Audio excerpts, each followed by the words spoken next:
नमस्कार, फाइटर समाचार में आपका स्वागत है। पेश आज 1 मार्च शाम 4 बजे राजस्थान की खास खबरें। जयपुर एसीबी ने 15,000 रुपए की रिश्वत लेते हुए पटवारी को ट्रैप किया। पटवारी से परेशान होकर परिवादी एसीबी मुख्यालय आया और उसने शिकायत की। शिकायत के सत्यापन के बाद ट्रैप की कार्रवाई को अंजाम दिया गया। परिवादी ने बताया कि नामांतरण खोलने की एवज में राहुल स्वामी पटवारी पटवार हल्का कोरसीना तहसील सांबर 20,000 रुपए मांग रहा है, जिस पर उप अधीक्षक पुलिस चित्रगुप्त एवं पुलिस निरीक्षक मीना वर्मा ने ट्रैप की कार्रवाई को अंजाम दिया।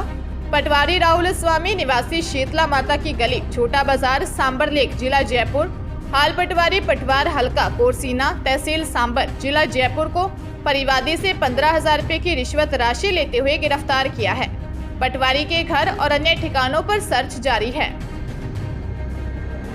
शराब नीति केस में सीबीआई रिमांड पर चल रहे दिल्ली के पूर्व डिप्टी सीएम मनीष सिसोदिया को सुप्रीम कोर्ट से भी राहत नहीं मिली। सीजेआई की बेंच ने उन्हें सीधे सुप्रीम कोर्ट में आने पर फटकार लगाई और कहा कि आप हाई कोर्ट जाइए, सीधे हमारा यहां आने का क्या मतलब है। हम एक गलत परंपरा को बढ़ावा नहीं दे सकते। सिसोदिया की गिरफ्तारी के खिलाफ कांग्रेस नेता और वरिष्ठ वकील अभिषेक मनु सिंघवी ने मंगलवार सुबह फौरन सुनवाई के लिए याचिका लगाई थी, जिसे कोर्ट ने स्वीकार कर लिया था। शाम 4 बजे सीजेआई जस्टिस डीवाई चंद्रचूड़ और जस्टिस पीएस नरसिम्हा की बेंच ने मामले की सुनवाई की। बेंच ने कहा, सिर्फ इसीलिए कि मामला दिल्ली का है, हम इसमें दखल नहीं दे सकते। आपका हाईकोर्ट जाना चाहिए। हम याचिका खारिज कर रहे हैं। सीनियर टीचर भर्ती पेपर लीक मामले में उदयपुर पुलिस ने एक पटवारी को गिरफ्तार किया। पुलिस के अनुसार गम्माराम खिलेरी बिश्नोई निवासी मालवाड़ा जालोर को गिरफ्तार किया है, जो जालोर जिले के हरियाली पटवार मंडल में पटवारी के पद पर कार्यरत है। आरोपी पटवारी को उदयपुर पुलिस ने कोर्ट में पेश किया, जहां से उसे 3 मार्च तक के लिए रिमांड पर भेज दिया। पूछताछ में पटवारी ने बताया कि उसने भूपेंद्र सारण से 8 लाख रुपए में पेपर खरीदा था, जिसे बाद में अभ्यर्थियों को बेचा गया। इसमें एक सुनील बिश्नोई नाम का अभ्यर्थी 24 दिसंबर 2022 को पेपर सॉल्व कराते हुए पकड़ी गई बस में सवार था। पेपर लीक मामले में पकड़े जा चुके मुख्य सरगना भूपेंद्र सारण और उसके सहयोगी राजीव उपाध्याय ने ही पुलिस पूछताछ में पटवारी की भूमिका होने का खुलासा किया। राजधानी जयपुर में जोधपुरी कारीगरों की ओर से तैयार किए गए चांदी के गोटा पत्ती से सजी राजस्थानी पोशाकें मॉडल्स रैंप पर प्रस्तुत करेंगी। कुछ ऐसा ही नजारा दिखाई देगा राजस्थान के फेमस फैशन महोत्सव जयपुर कॉट्योर शो जेसीएस में। जेसीएस 2023 के 3 दिवसीय जलसे से पर्दा उठाते हुए शो को 3rd लुक लॉन्च इवेंट सहकार मार्ग स्थित जारसा क्लब में आयोजित किया गया। लॉन्च के दौरान मॉडल्स ने 3 डिजाइनर के तैयार किए गए गारमेंट्स की झलक शोकेश की। इस दौरान प्रख्यात डिजाइनर्स में लेबल वाओ फैशन से डिजाइनर इशिता जैन, लेबल कदम से कृष्णा सिंह और craft council of weaving and artisan से दीपक संकित ने अपने रेयर कलेक्शन की झलक पेश की। शो का 3रा लुक लॉन्च करने म्यूजिक कंपोजर और डायरेक्टर मनमीत सिंह ने मुख्य अतिथि के तौर पर शिरकत की।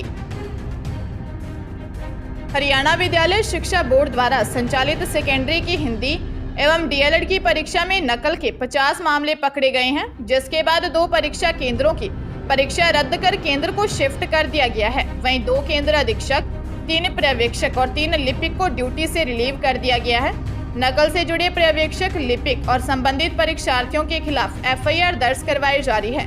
बोर्ड अध्यक्ष ने आगे बताया कि उनके स्वयं के उड़न दस्ते द्वारा जिला सोनीपत के 3 परीक्षा केंद्रों का औचक निरीक्षण किया गया तथा नकल के 5 मामले दर्ज किए, जिसमें परीक्षा केंद्र राजकीय माध्यमिक विद्यालय ताजपुर में 2, राजकीय माध्यमिक विद्यालय जागसी में 1 और राजकीय माध्यमिक विद्यालय बडौली 1 में नकल का 1 केस शामिल है। झालावाड़ जिले के सरोला अस्पताल से झालावाड़ रेफर के दौरान करीब 4 किलोमीटर पहुंचने पर एम्बुलेंस में गर्भवती महिला ने एक नवजात को जन्म दिया। कुछ देर बाद ही नवजात की मौत हो गई। मृतक नवजात के पिता दिनेश जांगिड़ ने बताया कि वह डिलीवरी के लिए अपनी पत्नी भगवती को सरोला अस्पताल लेकर आया था। यहां मेडिकल कर्मियों ने नवजात के आड़ा होने की बात कहकर झालावाड़ के लिए रेफर कर दिया। झालावाड़ जाने के दौरान रास्ते में सिमलखेड़ी गांव के पास महिला ने एम्बुलेंस में नवजात को नॉर्मल डिलीवरी से जन्म दिया, लेकिन कोई हलचल नहीं होने पर वापस अस्पताल लेकर आए। यह नवजात को मृत घोषित कर दिया। इस अस्पताल से उसके परिजन नवजात को दफनाने के लिए पास गांव नया गांव में पहुंचे तो वहां दफना दिया गया, लेकिन कुछ लोगों ने गांव में इस जगह का विरोध किया और पुलिस को सूचना दी। पुलिस ने पिता दिनेश को इस बात की सूचना दी तो दिनेश ने वहां से वापस नवजात के शव को लेकर पैदल ही रवाना हो गया। खानपुर थाना प्रभारी हरि सिंह मीणा ने बताया कि नया गांव में लोगों ने दफनाने का विरोध किया था। पंजाब के अमृतसर में बुजुर्ग महिला के कत्ल की गुत्थी को पुलिस ने सुलझा लिया है। 25 फरवरी को अजनाला के गांव सरा में हुए कत्ल को आरोपियों ने करंट से मौत बताया था। जांच में पुलिस को शक हुआ तो बड़ा खुलासा हुआ। बुजुर्ग महिला की कातिल उसकी बहू ही निकली। डीएसपी संजीव कुमार ने बताया कि 25 फरवरी को अधेड़ उम्र की महिला अमरजीत कौर का कत्ल कर दिया गया था। आरोपी व मृतक की बहू नरिंदरजीत कौर ने बताया कि अमरजीत कौर घर पर अकेली थी, इसीलिए उसने पहले मूसल सिर पर जोर से मार दिया। अभी उसकी सांसें चल रही थी। उसने चाकू से कई वार भी किए, लेकिन अंत में उसने प्रेस की तार पकड़ी और उसे करंट देकर मार डाला। आरोपी नरिंदरजीत कौर ने बताया कि उसकी शादी 15 साल पहले हुई थी, लेकिन उसकी सास उसे हमेशा शक्ल सूरत को लेकर ताने मारती थी। भरतपुर में चाय बनाते वक्त गैस सिलेंडर दहकने से एक परिवार के 3 लोग चपेट में आ गए। घटना ने जोधपुर जिले के भुंगड़ा गांव में हुई त्रासदी याद दिला दी। हालांकि भरतपुर में हुए हादसे में झुलसे लोगों की जिंदगी बच गई। मामला डीग कस्बे का है। डीग के निमगठा मोहल्ले में रहने वाले 37 वर्षीय शिवराम की पत्नी सुबह चाय बनाने के लिए रसोई में गई थी। जैसे ही उसने बर्नर जलाया, सिलेंडर ने आग पकड़ ली। इस दौरान घर में शिवराम, उसका 16 वर्षीय बेटा कृष्णा और 11 वर्षीय बेटी तनु मौजूद थे। तीनों ने मिलकर आग बुझाने की कोशिश की। इसी बीच अचानक आग भड़क गई और तीनों आग की चपेट में आ गए।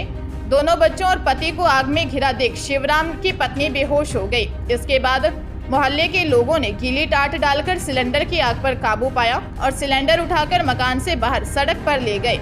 इसके बाद झुलसे शिवराम, कृष्णा और तनु को डीग हॉस्पिटल पहुंचाया। बांसवाड़ा जिले में 2 बाइकों की आमने सामने की टक्कर में एक युवक की मौत हो गई, वहीं 3 घायल हो गए। मृतक अपने 2 साडू के साथ शादी में गया था। तीनों एक ही परिवार वाले बाइक पर सवार थे। मौके पर पहुंची पुलिस और एम्बुलेंस से घायलों को हॉस्पिटल ले जाया गया। हादसा मचार 7 गांव का है। हॉस्पिटल पुलिस चौकी के हेड कांस्टेबल नारायण ने बताया कि हादसे में बगेरी मुनिया खट्टा के रहने वाले 35 वर्षीय कमल की मौके पर ही मौत हो गई। वहीं पडवाल ओंकार के रहने वाले 25 वर्षीय महेश, मंगलेश्वर के रहने वाले 35 वर्षीय कालिया और 30 वर्षीय कमलेश निवासी कोई डुबा घायल हो गए।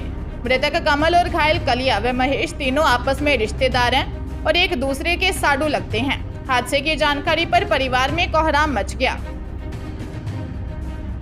हरियाणा के रोहतक में जेजेपी जिला उपाध्यक्ष से 10 लाख रुपए की रंगदारी मांगी गई है। उसकी दुकान में धमकी भरा लेटर फेंका मिला, जिसमें रंगदारी न देने पर बेटे के मर्डर की धमकी दी गई। पहले भी उन्हें इस तरह की धमकियां मिल चुकी हैं। रोहतक की शास्त्री नगर निवासी संतोष देवी ने पुलिस को दी शिकायत में बताया कि वह जेजेपी पार्टी में उपाध्यक्ष है। उसके बेटे ने शास्त्री नगर में दुकान की हुई है। हर रोज की तरह सुबह दुकान खोली तो उसमें एक लेटर मिला, जिसमें 10 लाख रुपए की रंगदारी मांगी गई थी। साथ ही 10 लाख रुपए नहीं देने पर बेटे को जान से मारने की धमकी दी गई। पुलिस ने शिकायत के आधार पर अज्ञात के खिलाफ मामला दर्ज करके जांच शुरू कर दी है।